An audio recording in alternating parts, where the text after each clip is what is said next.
What, don't you have a Star Wars diorama in your car? Come on, what's wrong with you?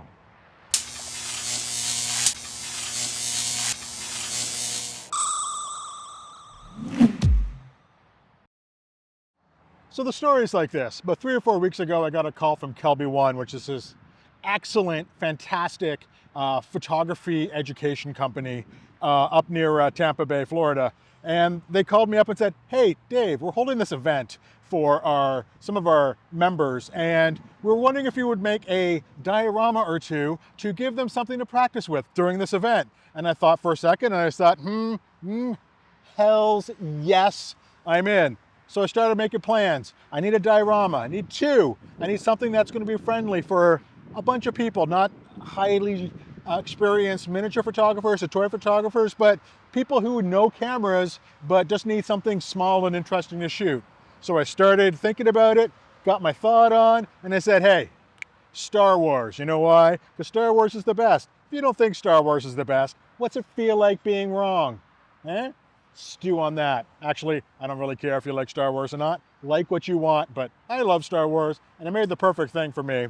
So I got to work in my studio, planning out a Star Wars diorama for the fit-for-purpose job of giving some people exposure to miniature and toy photography. So let's jump to this thrilling montage of how I built this diorama.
So I got the diorama built, it's done.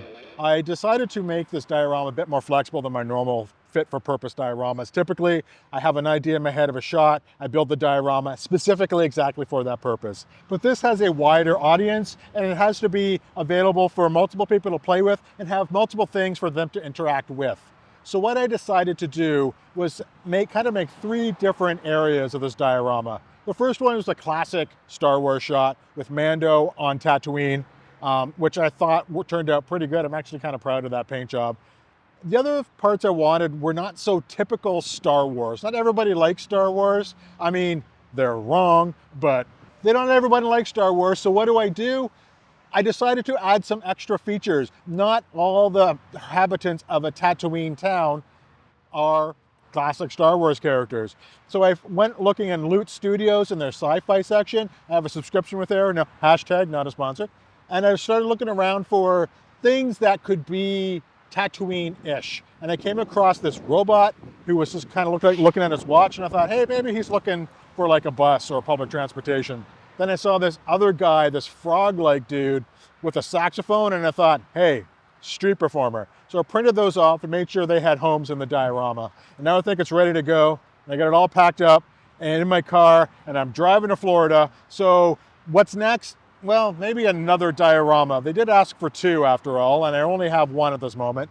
And actually, in the time frame of this diorama, I'm running out of time. I've only got about a week left because I put a lot of time in the first one. So I thought, what should be easy is some 3D printed Death Star hallway scenes. So I looked on Thingiverse, found this model of these ready to go at scale panels for a Death Star diorama, the hallways of the Death Star diorama. So I just started printing them off, and it was just a matter of going through the motions, just running it through the system, running it through my printer, printing off the panels, gluing the fronts onto the backs, adding a little bit of wax paper for the lights or for the panel lights, and then setting up in a light box, adding in some own lights so those panel lights would glow, and I had my second diorama, so it's good to go. So all that's left now is to get back in my car, head down the road that way, down 995, and end up in Tampa Bay, Florida. Let's get to it.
Hey folks, I'm here at the KelbyOne studios. They are setting up for their display. They have a lot of things going on, including my 2 diorama setups. Got the Tatooine setup right here. The guests are gonna be able to come in, practice around, play around, get their toy photography on. A lot of folks have not ever shot toys before, so it should be hopefully a great introduction of the wonderful craft that I know and love. So I have this Tatooine set up with this background here. Lights to light it up. Should be good. And over here, the Death Star scene. So we got about half an hour to showtime, and guests start showing up, and when they do, we'll see what happens and see if they like it or not. Check it out.